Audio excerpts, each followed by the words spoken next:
let's see. Hi guys, so my name is Justin Doering. I just came back from Marquette yesterday after a fun 3 or 4 connecting flights to get back to North Idaho. A little bit about me. I am a graduate from Boise State with a degree in journalism, and I didn't want to get a big boy job when I graduated, so I traveled the country interviewing homeless people with a project that I funded during Kickstarter called 50 Sandwiches. And the entire process of the book, or purpose of this book, is this collection of interviews and stories and experiences that allow readers and members of the public just to connect to the homeless population in a way that they weren't able to before. So I'm just going to show you a little. Tonight, around 500,000 Americans will be sleeping in the streets or shelters. Homelessness is an aspect of the human experience that is often overlooked and profiled by the general public. The issue is too often dehumanized into statistics and considered a simple consequence of the social food chain. National perceptions of homelessness are skewed, as homeless families and the working homeless are much harder to recognize than the telltale sign of a dirt-plastered van with a shopping cart. So, I started a project called 50 Sandwiches, with the mission to close the gap between the perception and the reality of homelessness. To do that, I circumnavigated the country, offering homeless people a sit-down lunch in exchange for an interview. With the amazing support of others nationwide, I funded the project on Kickstarter. Soon after, I got myself a van named Milo, a camera, and set off on the journey. I traveled over 13,000 miles through 35 states in a 3.5-month period. In that time, I was interviewed by over 50 publications, and you can hardly even tell I was sleeping in Walmart parking lots. After nearly 100 sit-downs, I compiled a dynamic collection of life struggles, stories, and philosophies to cram into a book called 50 Sandwiches. 50 Sandwiches will have essentially 50 authors, all offering unique insight and doorways into experiences that have never been told, much less listened to. These personal accounts aim to encourage awareness, creating an almost unnerving emotional bridge between readers and struggling strangers they walk past every day. In showing these unique perspectives, each profile's purpose is to foster the realization that homeless people are not defined by their living situations. Reader by reader, 50 Sandwiches seeks to humanize the homeless. So that's a little about the project. Here is a better look on regarding my journey. I basically took about 3.5 months heading from large city to large city, kind of freestyling it along the way. To interview homeless people. I captured interviews on street corners and under bridges, just random people that I could find throughout the area, and I would show up to long-term housing programs and day shelters, really with an intent of getting as much diversity and complexity of the homeless population as I possibly could. So I gradually, over 3 years, was able to self-publish this compilation of stories into a book. That you see here. So here we go. I just went to Marquette and sold the last, I think, 30 or so books that I had. So I am now out of the 1,000 I started with, and I'm ordering 2,000 more, which should be here soon. And as you can see on the website here, these are just some of the examples of faces I captured throughout. And I know that one of my purposes here was to talk about conducting your own interviews, and I guess that you guys might want to do something similar. I believe it was called 50 Pasties. But so I was going to talk to you guys a little bit about conducting your own interviews. How I approached it, I did a lot of research in how to seem less intimidating, how to encourage people to open up, as quickly as possible or effectively. And that really varied on how, on each person that I spoke with, just as the actual stories did.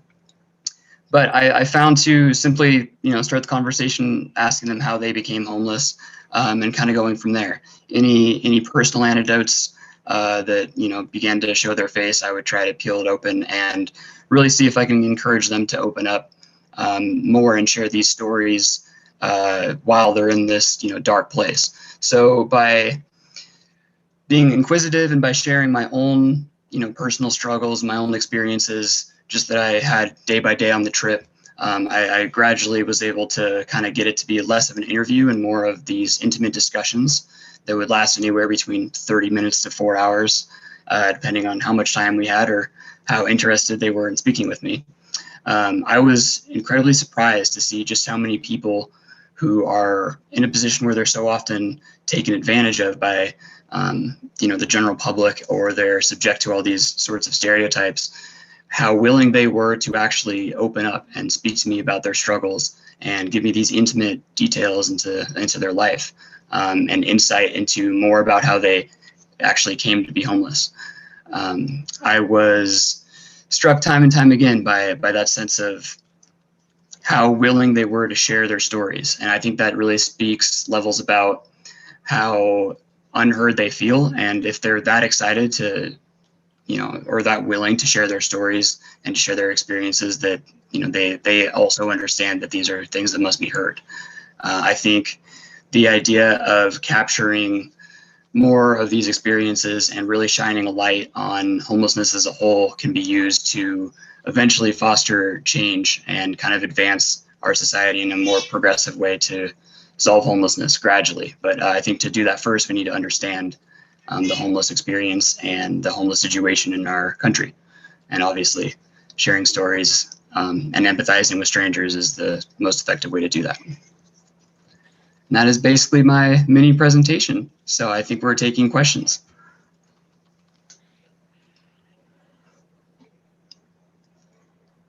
So I think one of the things for those that I'd encourage you, if you didn't get to look at Justin's website, the50sandwiches.com, to go do that, because he has a longer speech. It's I think about a half-hour speech where he spoke at the Center for Homelessness in Indiana. And then he also has information more about the project and also about the book. And you can order also the book off that website. But like Justin spoke about, one of the things that, even the Sunday conversation, we always want to veer towards, like, how can we eradicate it? How can we get rid of homelessness? And certainly that is, the goal. But two things that came out of that discussion on Sunday were also that we don't just end homelessness, right, when we put someone into an apartment, that there's those ongoing needs that we need to make sure that we address as a community.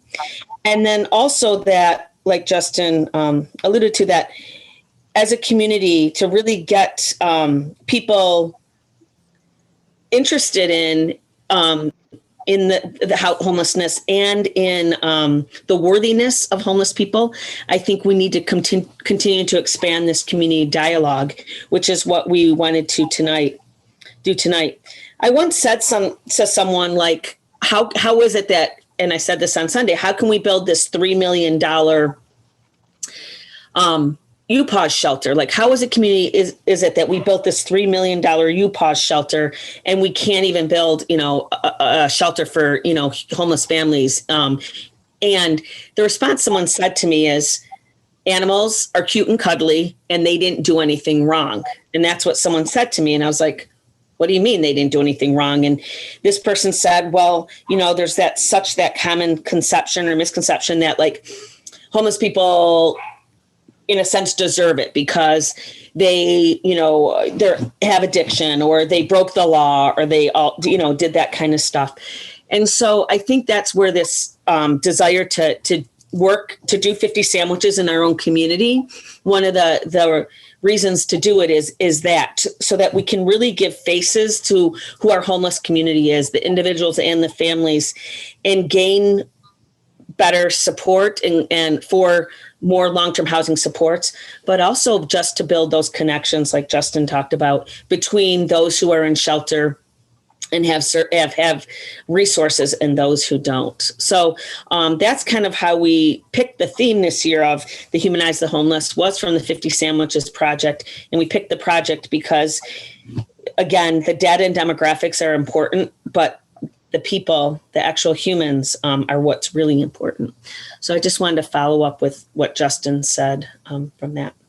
So are there other people that have questions, either of Justin or comments, conversation starters that they want to have?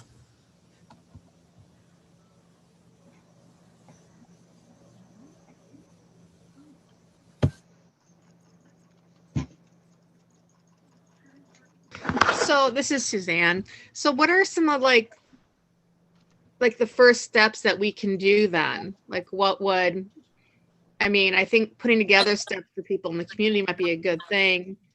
You know, where to start, what to do. Help me out. I don't know. So Justin, if we were going to launch like our own version of the 50 Sandwiches Project, where we did that kind of journalism endeavor to really interview and then feature, in a sense, people, how would you suggest starting that? I would think the first step would be to reach out to local shelters, and I know you have contacts in all of those places, and try to gauge the people that are actually staying there, you know, if they're interested. I was really surprised to see when I would go to a long-term housing program, they would set up these sign-up sheets basically, and every time I went, I was treated like a celebrity. Like everyone was excited to share their story with me. I think you'll be really surprised by the people who are willing to open up about their struggles here. And I think, you know, from what you said about a lot of homeless people having trouble with addiction, or a lot of homeless people, you know, being alcoholics or fitting into those traditional stereotypes, there's still a lot more to it, right? I mean, I know that you told me that a large issue in the Upper Peninsula was addiction with the homeless population. But as we saw, there's still these factions within that of people who weren't addicted until they became homeless, or someone who was abused all their life or dealt with domestic violence and ended up turning to drugs or alcohol. So even those things that fit these stereotypes, there's still a lot more to tell to that story. But I would think the first step is just going to a shelter and starting to meet these people and try to connect with them on a level that's greater than, you know, what you immediately see in front of you. And did you use a specific set of like interview questions when you spoke with these individuals, so you were able to get like their story in a kind of like a consistent grasp from everyone that you spoke to? More or less, yes. It varied greatly. I know in the very beginning, I had a sheet of questions that I carried around. I got rid of that pretty quickly. I would pretty much start my interview every time with the same question, you know, how did you end up here? And then dive in. On the website, there are a number of questions that can, you know, give you some examples and ideas to run with. But I really tried to focus on the emotional side of things once they're done telling, you know, their story of how they ended up getting there. And I tried to dive into their background a little bit deeper by asking them, you know, if there was another common question I asked was, if there's one thing you can say to the public about the homeless population, what would it be? The main answer I got could have been summed up into just, we are human and it can happen to you. So I think there's asking them about their personal experiences and struggles is, you know, really helpful in shedding a little bit more light about who they are. And then of course, asking them to give their thoughts on the, you know, this traditional stereotypes of homelessness, or what they thought of homelessness before they were homeless. You know, I talked to a lot of people who had these same views of, well, you can just pull yourself up by your bootstraps. So I don't understand why people can't just, you know, stop drinking or just find a home and then be good to go. Of course, then they find themselves being interviewed by me. So being able to, you know, ask them a lot about their personal experiences and try to dive in a little bit more on their perspective of homelessness, I thought was really powerful. And just one more, what was the main thing that they told you that if they had this, things could be better, or if they had help with this, you know, what was like, was there any common thing that people said as to what, you know, they felt would help them that they weren't getting help with? Mm-hmm. You know, I know this sounds cliche because it's so in line with the project, and this might have been, their answers might have been biased because they were talking to me instead of a social worker, et cetera. But most of it was, especially people I spoke to on the street corners, where their answers were just in line with being treated like people. I don't know what it's like to sit on a street corner and have no place to go afterwards while being ignored, if not just judged by the general public every day. So I think that overall sense of feeling less than really hurts your morale long term. And it can kind of make you feel like you just belong there. You belong at the bottom of, you know, society's rock bottom. So I think just the simple act of giving that, looking at them or speaking with a lot of these people can make a large difference. In terms of, you know, actual long-term help, that's definitely not my realm.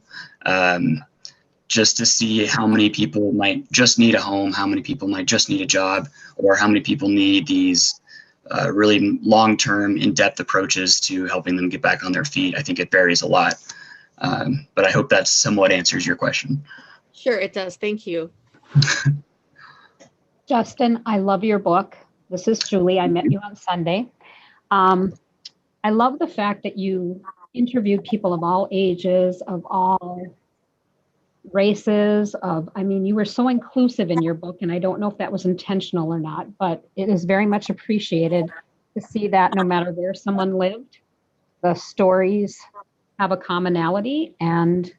But what I want to know from you is, when I read your bio, which I know you didn't really want to focus on you, and it's at the back of the book, I absolutely love the fact that you shared that you struggle with depression and you settle for anxiety.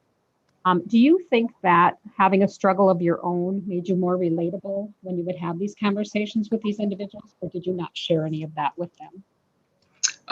No, absolutely. That's a great question. It absolutely helped my overall approach because, in a much lesser sense, I still had something to say. I still had something to contribute. And obviously I got better as the days went by and as I continued to interview more people. But if I found something that they shared where I can actually physically empathize with, then I would be able to obviously use that to kind of progress the conversation and to really develop a more meaningful relationship with who I was talking to. With that said, my issues of anxiety or depression certainly were dwarfed by a lot of the adversities of the people I spoke with. So there was a number of interviews where I just felt like I was kind of taken aback and had to sit back for a second and had a lot of trouble actually empathizing because I've never lost a daughter, or I've never suffered from domestic violence. The list goes on. So yes, I think that, encouraging conversation by sharing your own struggles is really helpful, but there's still that gap, at least for me personally, that made it a little difficult for me to really empathize when it came down to people facing tragedy, etc. Thank you. Welcome. Justin, one of the things that I remember we talked a lot about, what was, and I don't know if you said this tonight in the same way, but what were you most surprised on this journey? Like what surprised you the most of the project? And then also, have you maintained connections with any of the people that you interviewed during the project? I was surprised. I was pretty much surprised the entire project. Every interview I spoke with, after every interview, I would go back into my van and have to have an emotional cool down and sit back and give myself a few minutes just so I can go transcribe the interview. But I was really surprised to see the amount of people who I was able to empathize with who were just homeless because of a medical bill or homeless because of a divorce that ended poorly, and a number of events that just seem like they shouldn't happen. I mean, people that through absolutely no fault of their own ended up without any secure housing, ended up on the street. And once you're there, it's hard you can't hang on to your stuff, obviously. You're out in the public and out in the open eye, subject to people stealing your things, subject to being, stereotyped. So seeing people who I thought were a lot like me, finding themselves in the same situation, college veterans or college graduates, veterans, etc., was kind of a powerful, motivator to continue speaking with, more of these types of people that I think that I could empathize with a little bit more. What was your second question? Have you maintained contact with anyone? Right. I stay in contact, I'm going to say 5 or 6 people I was able to send the book to once it was finished. Obviously, at the time of interviewing, none of these people, almost all of them, had no contact information at all, and there was really no way of, maintaining a relationship after that. But those who I was able to, grab their contact information, I have been able to kind of keep checking in on them and to see where they're at. This is Martha. and I haven't read your book, but did you find people to talk with on the street or in shelters or both? It varied quite a bit. Each time I went to a new city, I would research their shelters and their long-term programs and contact those and seeing if there was any chance I could sneak on by for a day and do some interviews. There was, for the majority of that, most of them did not get back to me. So throughout each city, I would try to go to a shelter, capture 2 or 3 interviews, and then I would go on the street and try to capture a few that way. And that was just so I could get as much diversity as possible. When I would talk to people in the long-term housing programs, they're a little bit more optimistic. They're a little more willing to share their story because they're in a much better position, and they're on the way up. It was the street interviews I did, were typically a lot more solemn. They were a little bit harder to get them to talk, but they also, I think, appreciated the chance to share their story even just a little bit more, to be actually treated as a human being and have someone curious about how they ended up getting their mental lot, to people who, were still kind of at rock bottom and didn't exactly have an easy avenue to get out. Mm-hmm. And when you would talk to people on the street, were there sometimes options for those people to move into a shelter? Or were they really unable to find any support? That varied as well. There was a number of folks I spoke to who had been in the day shelters, day by day, but it's just something that if it's first come, first serve. There were a number of people who tried staying in the shelters, but they had their things stolen, or it was just too overwhelming for them if they had, any mental ailments that would prevent them from really getting along or sleeping in this massive room full of people. So it did vary quite a bit. I don't think, though, there was a single city I went to or a shelter or long-term housing program I went to that was completely full. So for the most part, there was room. And the issue with that is that these are people who have addictions and who have other ailments conflicting them, to be able to stay in those long-term shelters and long-term programs, which of course goes back to just how much of an overhaul is needed, right, and how much people need things a lot more than just the home. Mm-hmm. Thank you. Welcome. So for the book, the library has a couple copies, I think, that are going to circulate. And then again, if you're interested, you can go on to the 50 Sandwiches website, and Justin has them there. It's actually fascinating read, and the 50 stories. And what I said was, as a person who feels like I've seen a lot and know fairly intimately the struggles of people who are homeless, I had a really hard time reading it. There were times I told Justin, I'm like, I just had to put the book down. It was heart-wrenching. So much of the trauma, early childhood trauma and then adult trauma that people experienced.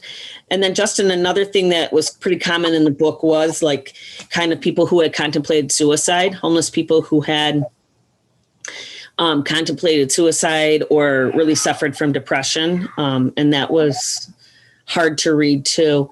And so as we look at, like we talked about, really literally doing our own project, whether we call it 50 pasties or 50 sandwiches extended, on we could involve like the School of Journalism students, at NMU. And I know even I was thinking at the high schools and then community members to get involved in the project. And we had talked about, like, at one time, the library, I know, did like the Michigan Adoption Resource Exchange, and they had where they put up pictures of the kids, who were up for adoption throughout the state, and then their story. And, we talked about possibly doing something like that, but as a community, I really want to, if we do decide to continue on and to do this project, we'll need to think about how to really circulate that and share those stories so that we can, it can impact a lot of people. So that was just something to think about, I think. So you said the book is available on the website. Is it snowbound? What's that? I Your book is available on your website if we go. Is that correct?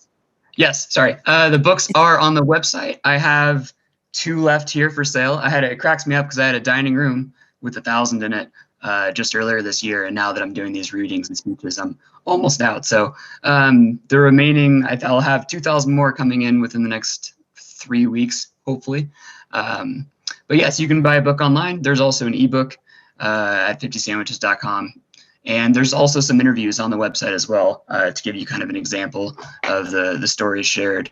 And as Kim said, they are a hard read. I mean, personally, if I have to go through that book one more time, I'm gonna freak out just because I had to edit it and transcribe the interviews and everything. But it's difficult to read them back to back to back because you kind of just see all these people faced with different experiences, different stories, different paths, all in the same position. And I think that's what makes it so difficult to go through one after another, because you end up feeling a little bit hopeless by the end of the actual stories. Hopefully the epilogue might cheer some people up or offer some hope.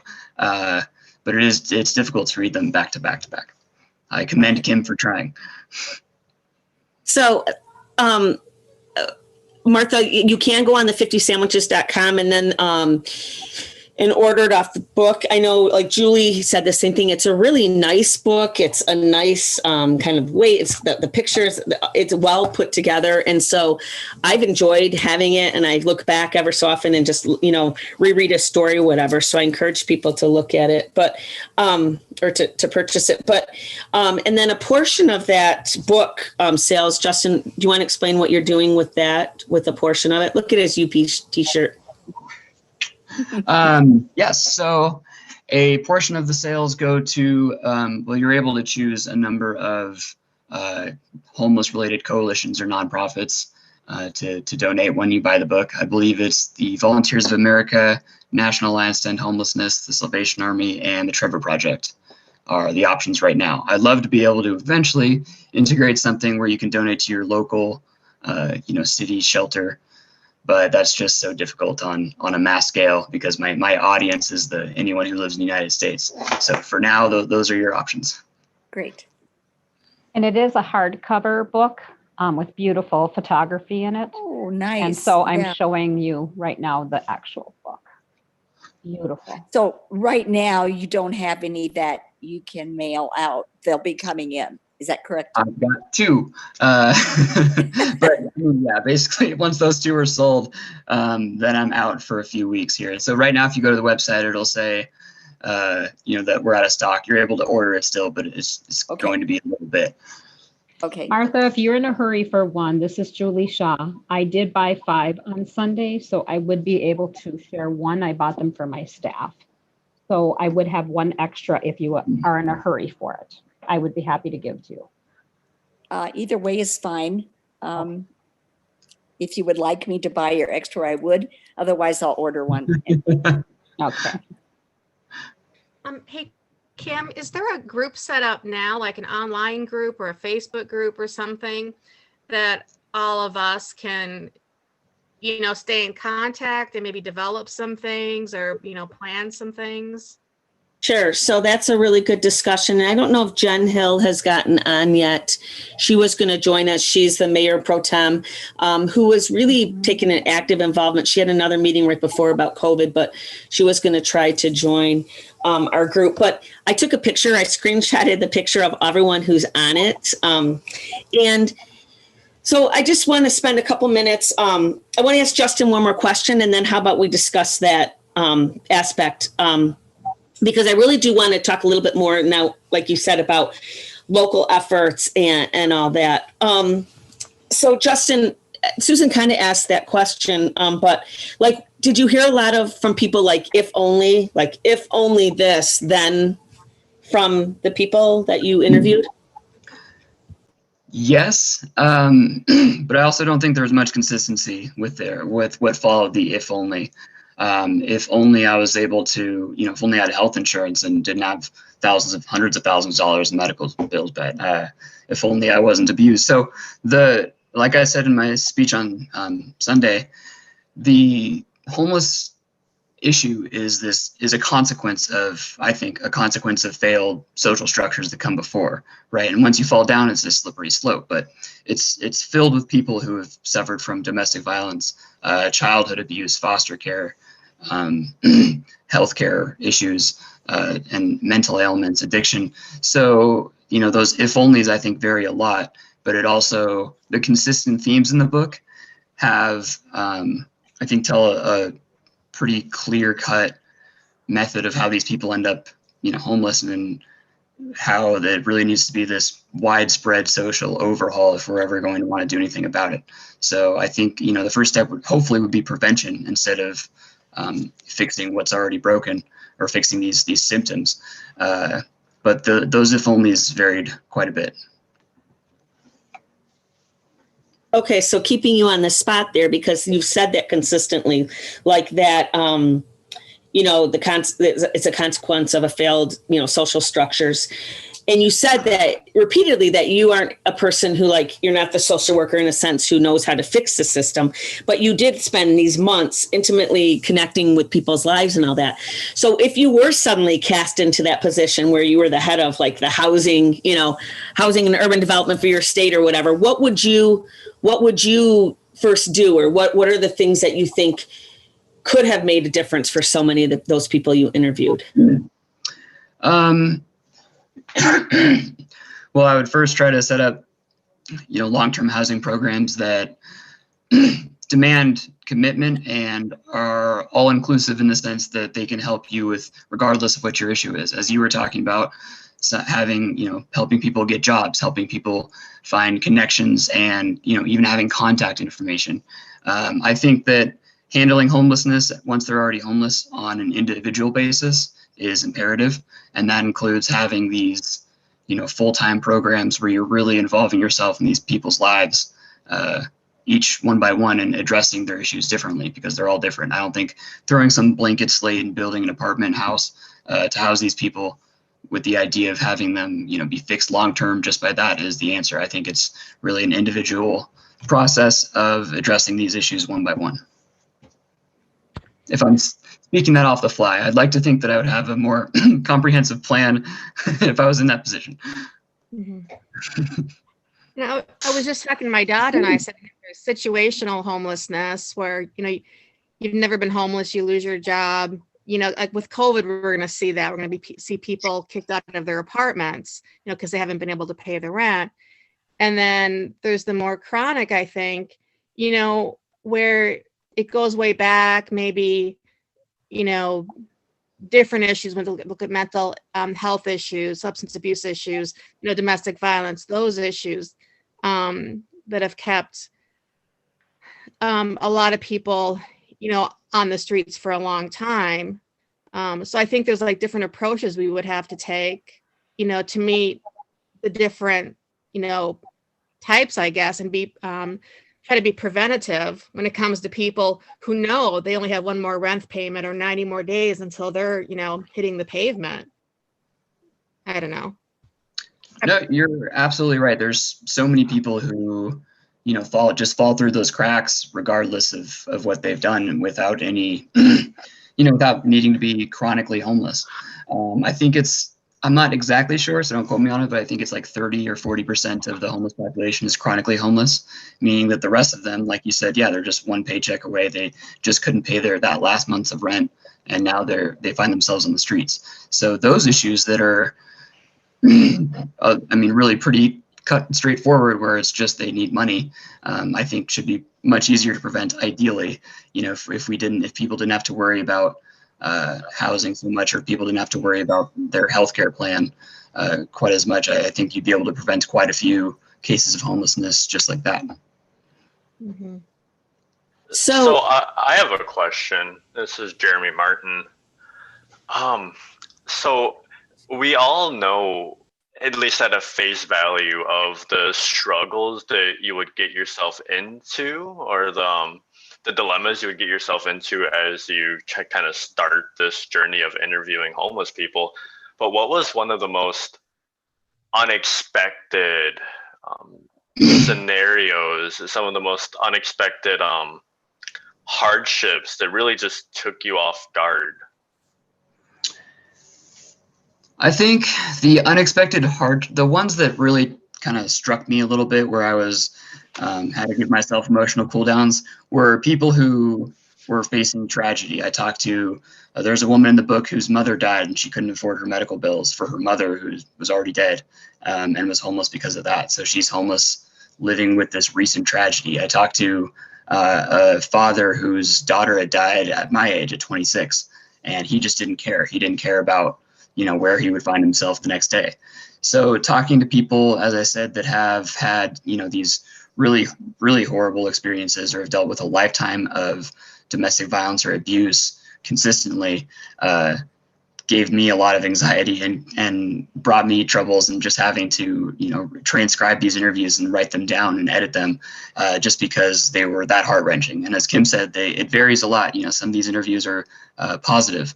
One of the things that really surprised me, for example, were some of these people that I talked to who chose to be homeless.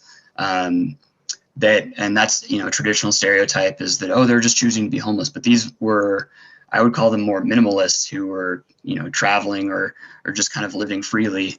But they also still cared about their community. And I talked to the first interview I did in Seattle, was this man named Scooby who chose to be homeless. He was homeless for 7 years.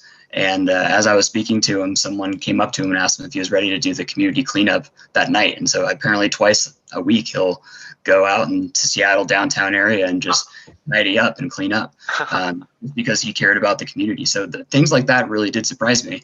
If someone chooses to be homeless, I certainly didn't expect them to care much about how clean their community is. And I also think hearing people with that minimalistic sense of a worldview did enlighten me a little bit personally. Those ones spoke to me quite a bit, just to see how they live day to day and how they were able to, rid themselves of material possessions and kind of live a more free life. But those were more positive interviews for sure. And Justin, this is Julie. If I can piggyback off of that, the gentleman that you spoke of, Richard, I think was his name, who lost a 26-year-old daughter, he had a job working for Walt Disney World, for Naval War College. He cooked for Dolly Parton, Ron Howard. I mean, this man was very successful in his life. And when he lost his daughter, he just stopped caring. Yeah, you're absolutely right. And you must have, I'm glad you're able to keep those issues in the book. But talking to someone like that, where I don't even know if I'd call it, no fault of their own, because he did himself just kind of give up. But I certainly can't blame him for it. I didn't know how to react. That's the main one I think of when I say that I had to go back and give myself an emotional cool downs, because I didn't know how to, try to convince him to get back on this horse and see if he can find stable housing. For a number of interviews, I would turn off the recording and just chat with them one-on-one to see if I could convince them of anything, or motivate them in a certain way if I felt that was an option. But with Richard, I didn't even know what to say. I was taken aback. So to see, there's plenty of people who are homeless and who were teachers or had these successful careers and just kind of found themselves for one reason or another on the streets. Nobody starts there. Justin, I know that there were a couple of veterans, I think, that you interviewed through the course. I know, like Patrick, I think it was, who was from Florida. And I think we have this misconception that, and maybe not, maybe people are aware, but like that the VA meets their needs in all these ways. And there's so many of them who really struggle to get the services that they need, or are able to access the resources that are available. And so did you find that a lot, where people felt like a specific agency that we tend to think of as would be helpful to them just wasn't meeting their needs? Yes, and I would call that the VA. I think every single homeless person I talked to who was a veteran was in contact with the VA, and they were getting medication I think usually medication for whatever form of PTSD they might have had, but they're still homeless. So that was surprising for me to learn, that these people are still in contact with these services after defending our country, or are now homeless and are still in contact, getting provided medications that might make them drowsy when you're sleeping in a park. They're not addressing all of the issues. They're just looking at one little problem and trying to address that. And of course, I know the wait list on the VA housing program when I was doing these interviews was months long.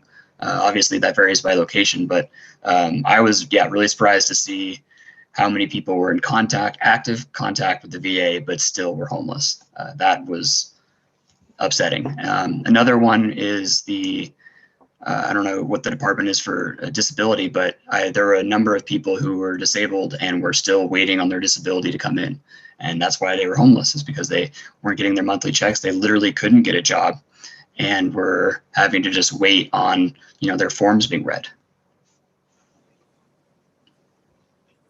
So just from a local perspective, I know I'll just share a little story. I got a call one day from a landlord who said, "Hey, do you know this person?" And I'm like, "Well, actually I do. I used to work with them. I know that name. I used to work with them at the homeless shelter." And they said, "Well, he's in an apartment and he's really not well. Can you check in?" So that was about 2 months ago. And since that time, I've spent an incredible number of hours with this person. He's not a client of mine. He's housed, but he is a veteran, and he has huge issues. And we've done some collaborating. Sal was able to provide him with a landline phone, which has been amazing and all that. But connecting with the VA, our local VA, so many of the people that are local are wonderful and try, but the way the system is, so he lives on base.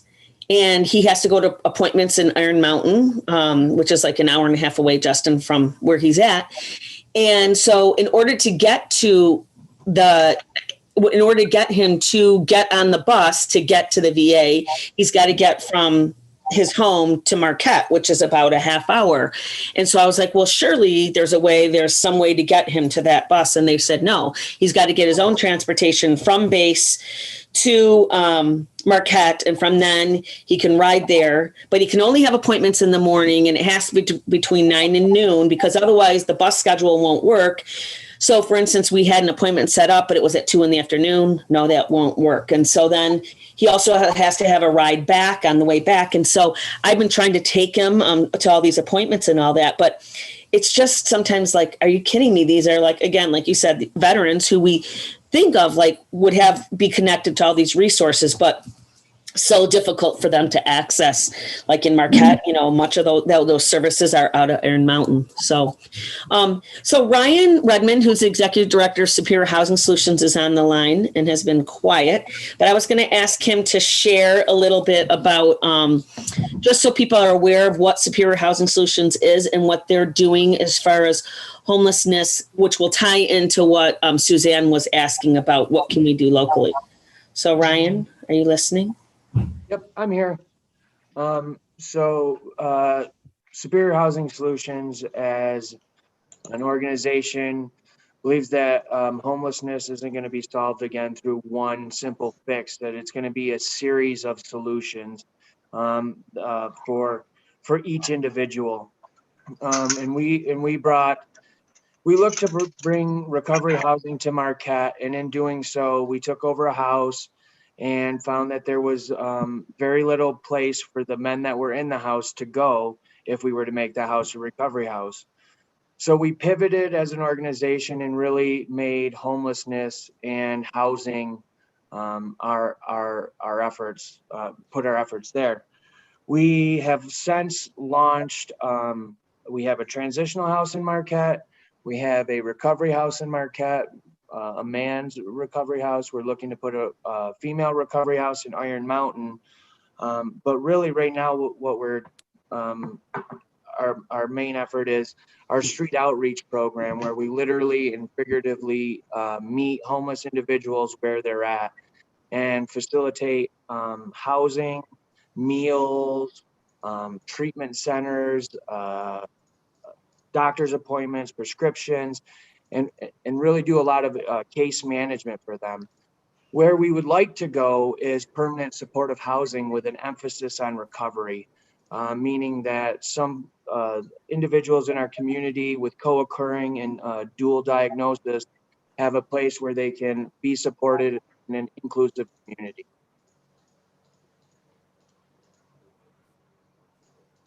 So, Suzanne was asking earlier, I think one of the things that we also talked about on Sunday was how do we get that permanent supported housing to come about? And it's more than just like, it's like, okay, a capital campaign, do we fund that? And then we have this place, and then how do we, staff it? There is funding available out there, but again, it's writing the grants to get that into this community. And then it is having the building.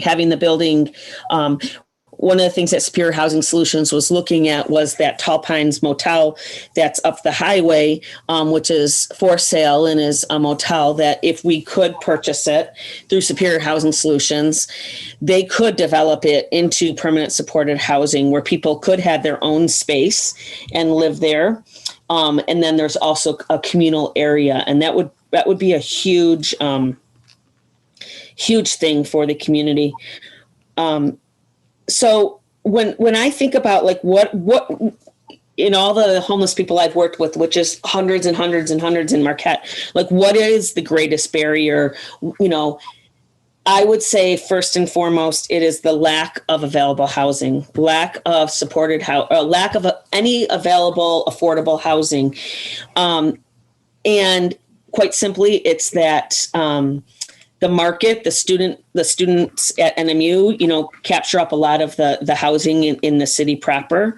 And then there's just not been enough affordable housing built in this community. And other communities have done it. They've built more affordable housing and progress. And we as a community in the Marquette and Alger areas, we've really lagged behind in that. It just hasn't happened. And the units that are there, for instance, Grandview and Pine Ridge, are both full, but Pine Ridge is income based, but Grandview, the problem is it has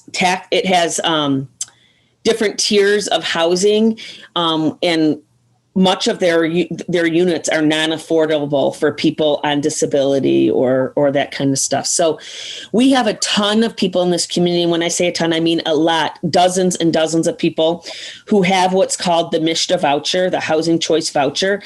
And they're walking around with them and they literally simply cannot find a landlord to take them. So therefore, what happens is they wait, they sit in a motel, they sit in the shelter, they sit couch surfing on someone's couch, and their voucher expires because they simply cannot find a landlord to work with them. So that's, probably the biggest barrier. Would you agree, Ryan? 100%. I would as well, Kim, and I would tell you that from Sunday, Justin's amazing conversation, but having the privilege of sitting next to Jen Hill, who I see just popped on, the invitation to come and speak, hi Jen, to the commission, the city commission, and to come and have those conversations and talk about solutions. Permanent supportive housing is definitely what is needed. We can give people 4 walls, but if they don't know how to exist in those 4 walls without the services in place, we're not doing them any justice at all. And so we really need to support them in their housing once they are housed. And those vouchers are so frustrating to me because why are we giving these vouchers if we don't have the opportunity? It's like a false hope for people. And I just feel really terrible about that because you give them the voucher, they think, oh, maybe in a month I'll have a home. And it's a year later and they lose that voucher because it hasn't happened. We need to that. It's not just here, but I figure if we start with here and we can expand throughout the UP and do whatever we've learned here, 50 sandwiches all the way, or 50 pasties all the way across the UP, perhaps we can make a difference, and we need to. So, Julie, I think you're spot on when you say it is very frustrating. We've been talking about that for several years. Like, it's an injustice. You say to people, jump through these hoops, get on these lists, follow through. They do. They're given this piece of paper and they simply cannot find a landlord willing to work with them. So it's horrible. And COVID has only worsened the situation. So I think having that conversation with the city it is crucial. Like, hoping that we can work with the city to develop, more high rises or more scattered site, spots where people can live and have affordable housing and utilize those vouchers is critical. So I think that's one part of the conversation. And I think then the other is addressing the need for family shelter, because you're always going to have, homelessness. You're always going to have people who, come into homelessness, and the goal is to get them out quickly. And there was that task force, the Marquette County Task Force, that met, and the whole kind of summary that came out of that, or the suggestion that came out of that group was looking at like a Built for Zero concept. And Built for Zero is an initiative that basically strives to have zero functional homelessness. And what that means is, yes, people will lose their housing, they'll be homeless, but it will be such a brief time till they are rehoused somewhere effectively. And that's the concept. And it fell flat. We didn't get support really for it. Which isn't to say that we're quitting. We're going to try again. But part of that will be, getting the city involved. Part of it is getting the housing commissions to get on board. Part of it is to develop more permanent supported housing, like, and get a family shelter. Right now, Ryan, help me, but I think that there's like 22 people living in the shelter or in motels right now. And the landlord the motel owner, she has about half of them, and the other half are at another motel. She said she's getting about almost $5,000 a week in payment from Community Action for these motels, for these rooms. And she said, I'm glad for the business, but she said it distresses me because I think, wow, all that money could be going into renting a space for like a family shelter. If we're if Community Action's paying us $5,000 and my place another $5,000, that's $10,000 a week that could be going into some kind of family shelter if we had a place to do that. And we spent a long time months ago with Superior Housing Solutions trying to look for that place. We looked at Jack's on 3rd Street. We looked at all these different places to say, could we rent a place and put in a family shelter? And we were not able to successfully find that and figure out how to fund it. But I mean, as community citizens, we should be concerned that we're having all this money go into these motels, at $5,000 for one motel for a week, and we're still not addressing the need. And the other piece, Kim, is that we need to build relationships with private landlords to encourage them to accept these vouchers. I think that could be very helpful if there were openings at places.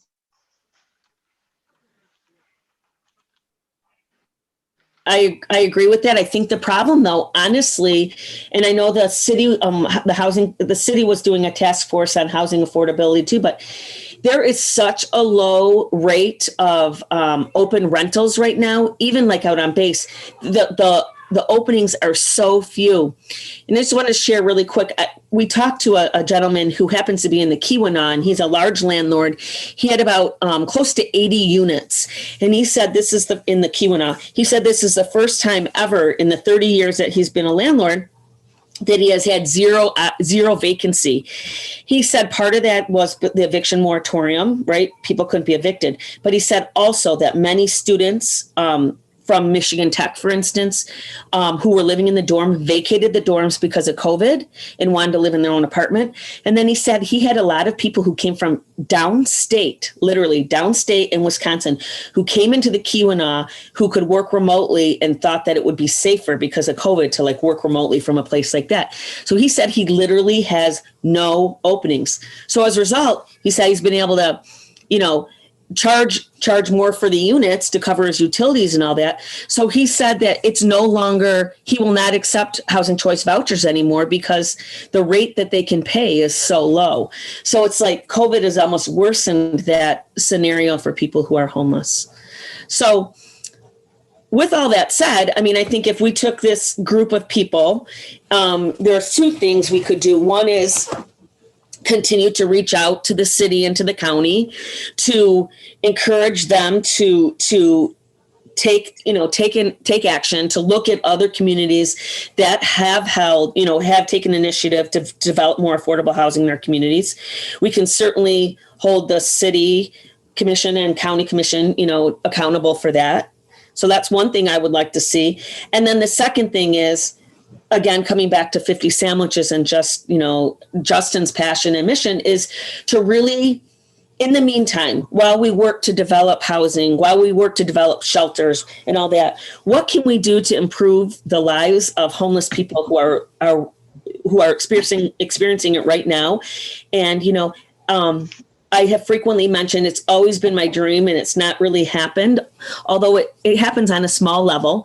Martha, who's on this call, I was working with a gentleman who we placed into housing in Negaunee, who is really isolated and alone. He's afraid to be around other people because of his addiction. He's just trying to do well on his own. And I called Martha and said, hey, can you check in on this guy? Martha goes and sees him each week. She brings him some food. She calls him and says hello. And I guess that's always been my dream, is if we could do that, if we could make it so that every person in the shelter and every family who's couch surfing somewhere because they can't be sheltered had a connection of someone solid that they could call and lean on or ask for advice. Or I had a woman tonight who said, hey, I'm having a hard time filling out this application. Can you help me? If we had more of us to get involved, to help, I think that would make an astronomical difference. And then I also am serious that I think we should do our own 50 sandwiches project and try to, utilize maybe NMU and the libraries and all that, and really promote awareness of the humans who are homeless in our community and their stories. The last thing I want to say is, when we talk about the judgments, Justin was making reference to the judgments before. The two biggest things that I hear are, one, they did themselves. It's a bunch of addicts, or they choose it. And then the other thing that we frequently hear in this community is most of the homeless people aren't from here. So that's a huge kind of misperception that comes through, and then people seem less enticed to help them. A lot of that used to come from the police station. So by doing like a 50 sandwiches project or something like that, we could show that they are indeed Yoopers who are homeless and they have roots here. And so I really hope as a community we can further that project. So, wow, who else has something to say? Hi, everybody. Sorry I was late. I was at the Board of Health meeting talking about coronavirus, which is most of my life right now, unfortunately. The good news is the vaccine is coming months from now, but it is coming, and folks are encouraged, but things are very grim right now, and I'm really glad we're meeting on Zoom. I just had a thought while you were talking, and I apologize if you probably already thought of this, but have you talked to the journalism folks at NMU about doing the profiles? I did talk to them briefly, and that is what we discussed, if this community will get involved to have them help with the project. Yeah, because I know the editor or the advisor person, I can't remember exactly, the person who advises the paper, she seems like this would be something that would be up her alley. And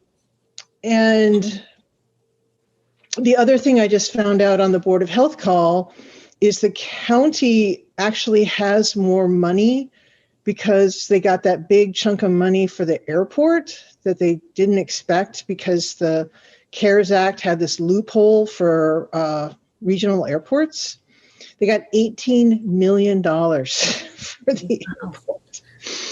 So probably a really good time to talk to the county and see what I honestly don't know how to make that happen at all, but certainly now I'm, get in line, I'll probably be part of the answer, but it seems like this is truly a community-wide program. I mean, I know it needs to be in the city because the resources are here. That makes sense to me, but this is a county-wide issue, and it does seem like that would be a good way to help the conversation along. So. Yeah, like in Ann Arbor, the county land bank did a lot with the Avalon housing model, in which Superior Housing Solutions is looking to emulate up here in Marquette. And the land bank really stepped up, and that's how that whole project got started. Was they found one house, and the county donated it to a small group of individuals, and now they have one of the most successful homeless shelters and housing organizations in the state. So I know that through Lutheran Social Services in Wisconsin, they just built a huge family shelter. I forget what town it's in. I think it's Dane County, but they just built a massive family shelter there. It's multi-generational. It's super cool. And it was the county helped hugely fund the project. And so, and again, every time I think of like the $5,000+ that we're spending, through community action each week on housing families in those motels, it's astounding to me. So, so Jen, you say you don't know, but what do you have ideas about what next steps would be for that?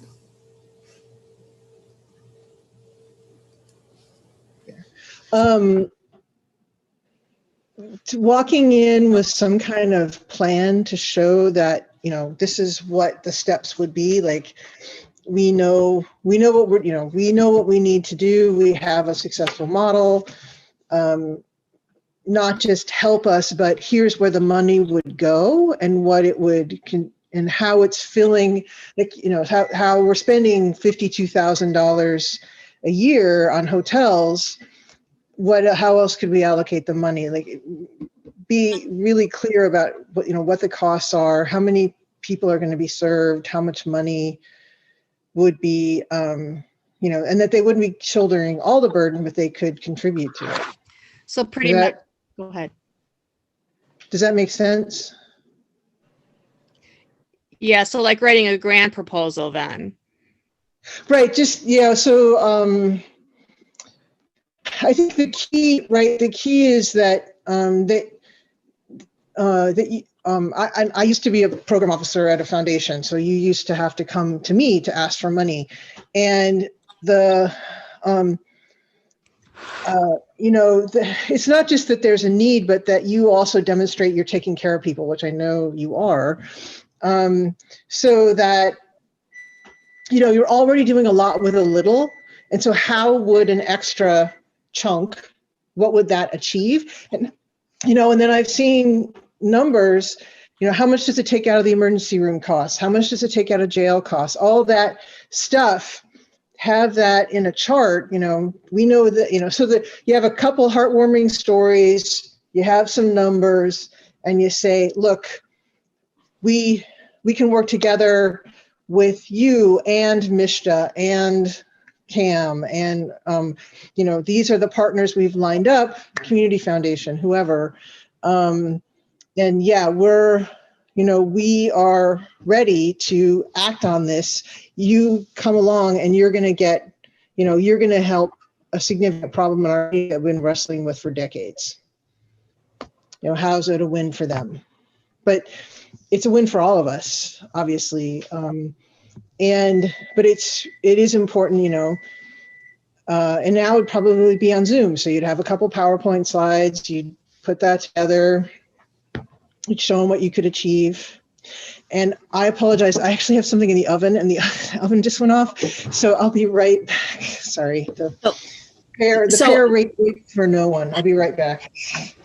So I think that's interesting because, I had heard that like the county was making cuts to like MSU extension and all that. So to find out that there is this potential money coming. So Justin, I have a question for you. And that is, when you were doing these interviews with people, were there people like in city shelters? Were they private shelters predominantly, or that kind of stuff, when you were coming across sheltered people? Maybe it's working.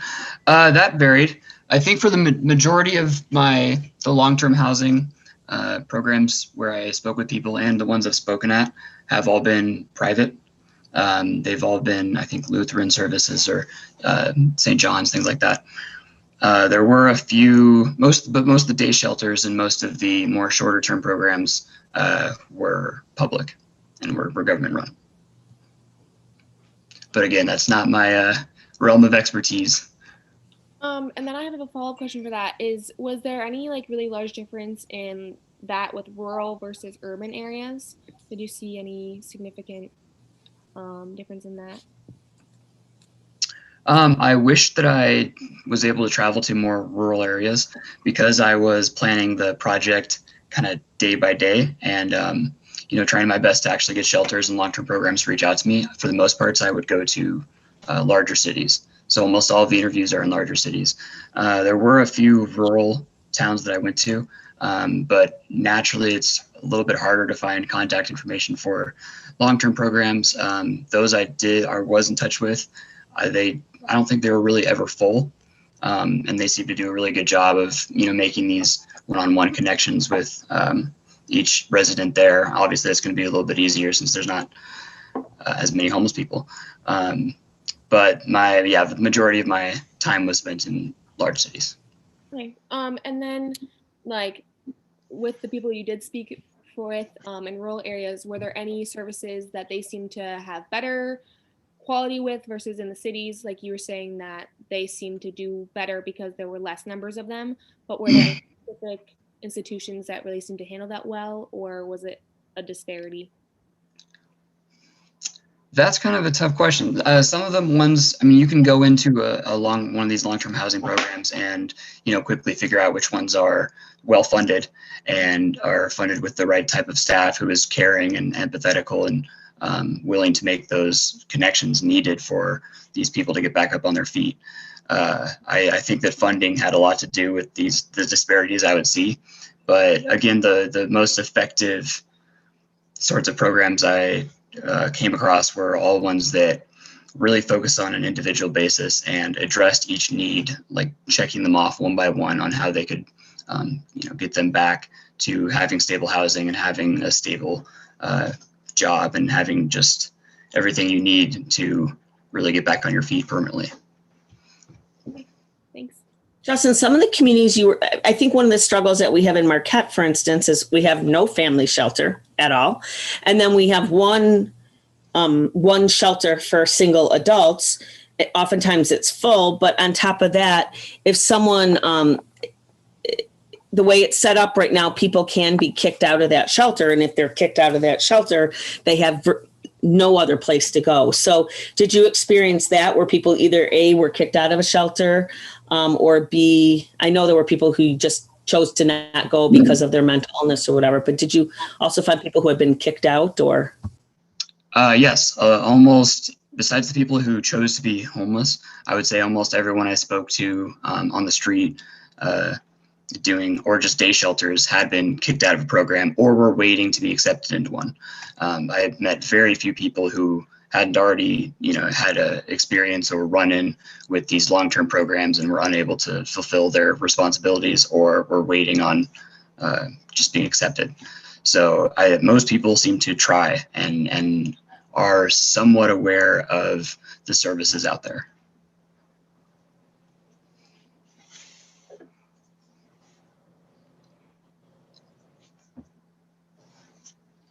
Anyone else that has any more questions? Justin, are you able to put up on the screen just about the 50 sandwiches, just the website information, just so people can see that?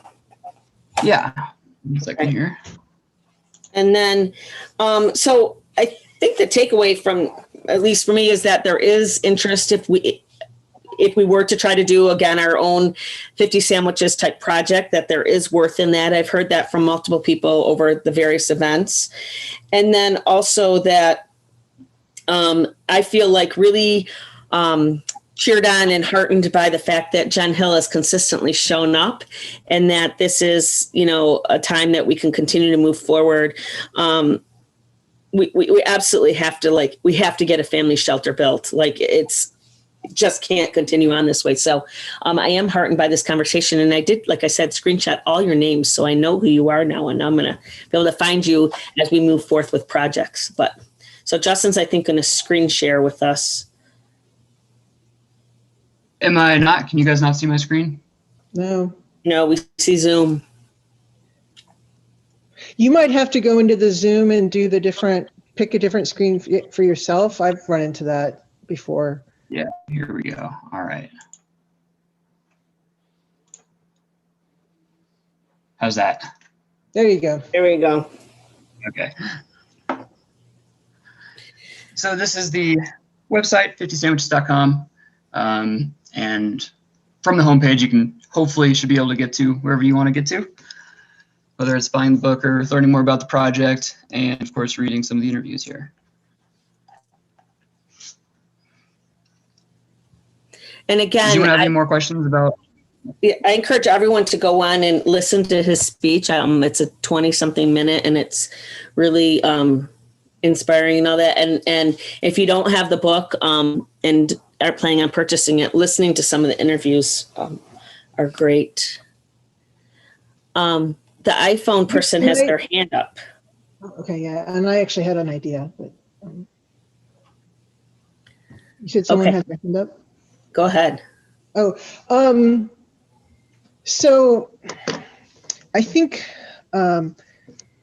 maybe thinking about this, and again, you guys have been doing this for a long time, and I'm coming into this, but the idea of a campaign, right? And so there's steps along the way, and so that,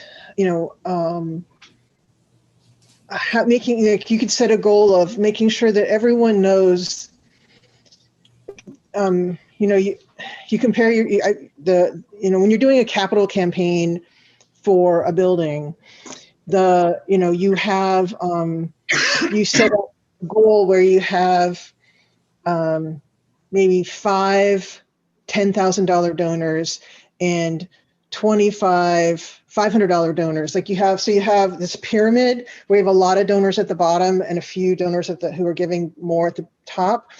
And you ask generally 2 to 3 times as many people as you expect to actually give to you, because the thing that I really learned as a fundraiser, it's your job to ask. It is not your job to have the answer to the question. And when I finally got that into my head, that took away a lot of the feeling of I'm the lesser in this interaction, of being the person asking versus the person who has potentially the answer. And your role in this process is to be the person who says, this is to really define the need, and that includes not human being, but the numbers that go with it, and what, and the waste that is happening because it's going to these other places, right? And then you just keep asking. And it's hard because you get told no more than you get told yes, and you guys have been down that road. But I do, we have had some change in leadership, and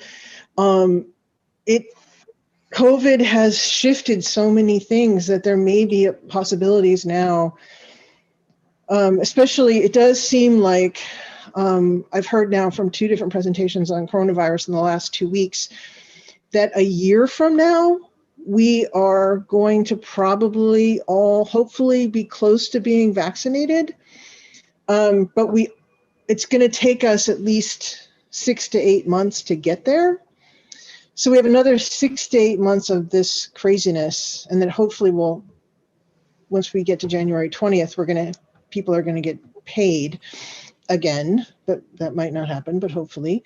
So thinking about like, so how do we, in this time frame, take this time to identify, really understand what we need, how to explain what our need is, and then just start to think about who needs to know that and how can we get out to them, and have a planning team to help think that through. And I can help with some of that. I'm also actually unemployed partially right now. I had 3 jobs. I'm down to 2, so that I can live here. But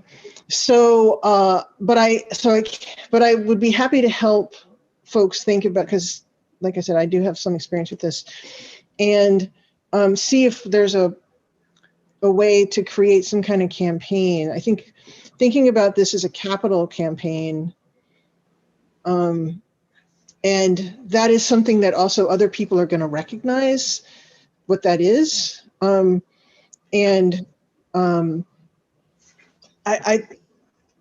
seems like a reasonable next step to me. That is a piece that I could help with in a really concrete way.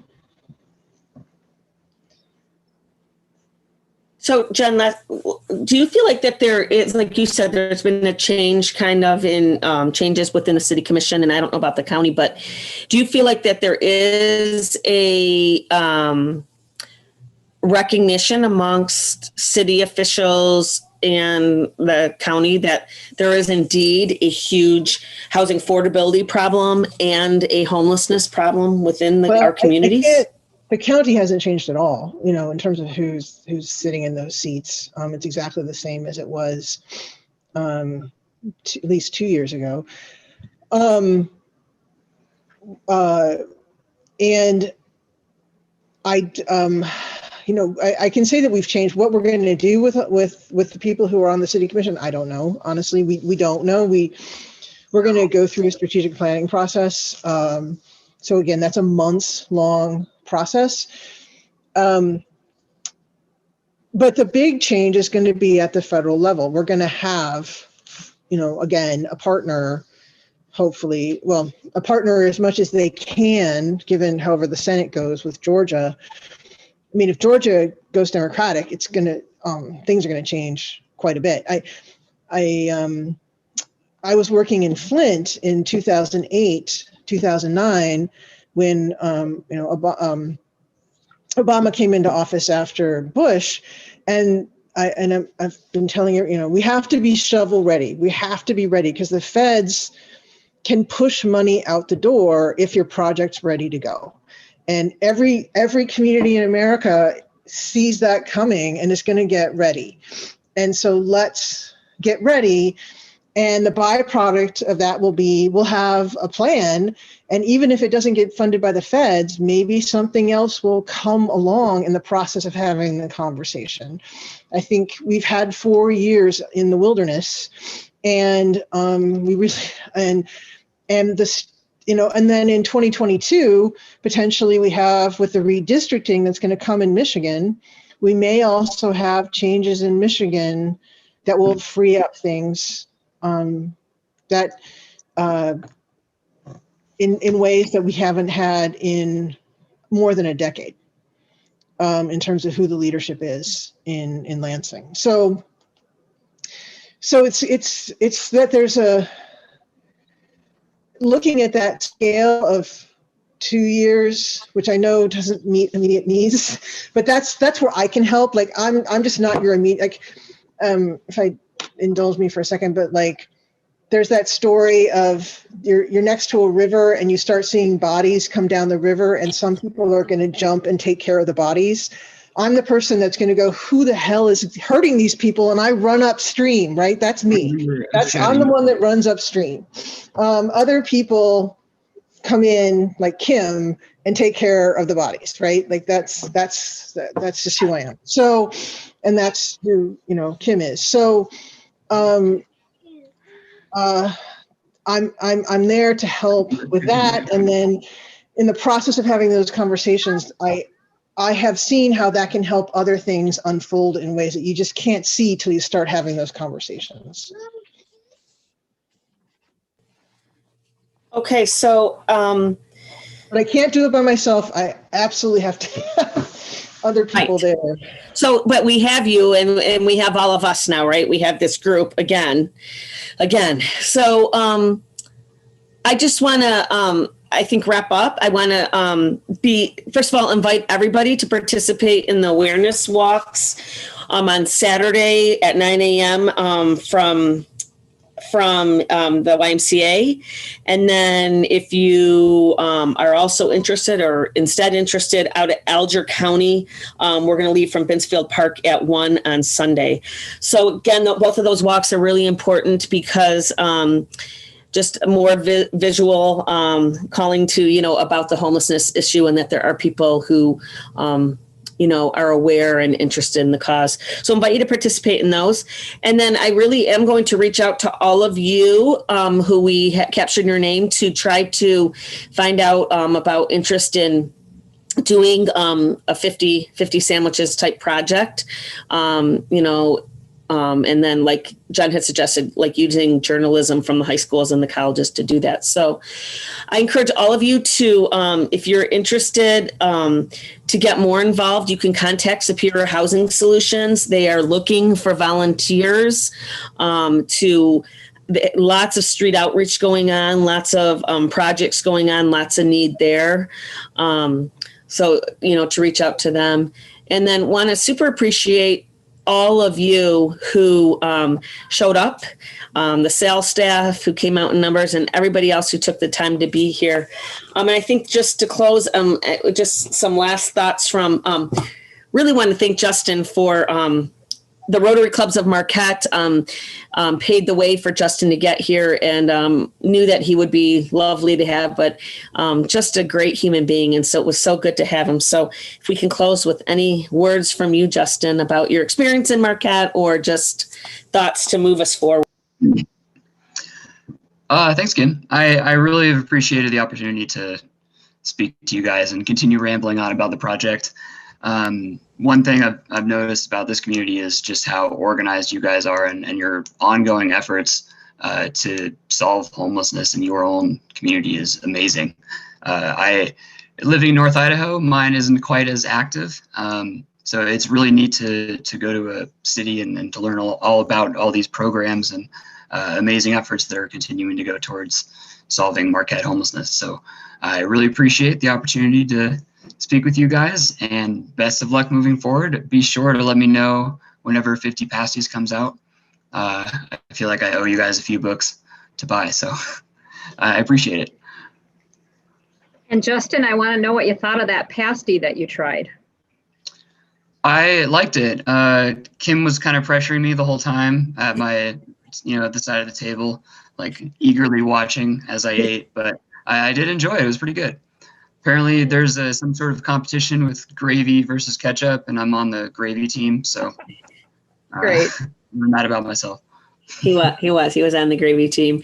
Was it Lowry's or Gene K's? It was Gene Case. There you go. Okay, so I told him he can come back again. We'll try Lowry's, and also he's going to come back in a non-windstorm. So best of luck to you, Justin. And you had talked about maybe in part 2, 50 sandwiches or some other project. So we look forward to all you're going to accomplish. You're a pretty amazing young man. So best of luck to you, and thanks everyone. You'll be held accountable to participate in future endeavors. So thanks. And Justin, know that you've made a difference. Yeah, thanks, Justin. Thank you. Yep. Thank you. Thanks, Justin, and thanks, Kim, for all you've done too. Yeah, everyone. Awesome Thank job, you. Kim. Yeah, thanks. Yeah, thank you guys. I put my email address in there in the chat if anybody wants to, then I can facilitate getting in touch with Awesome. Yeah. Thanks, Michelle. Have a good night, everybody. Stay safe. Good night. Good night. Bye, guys.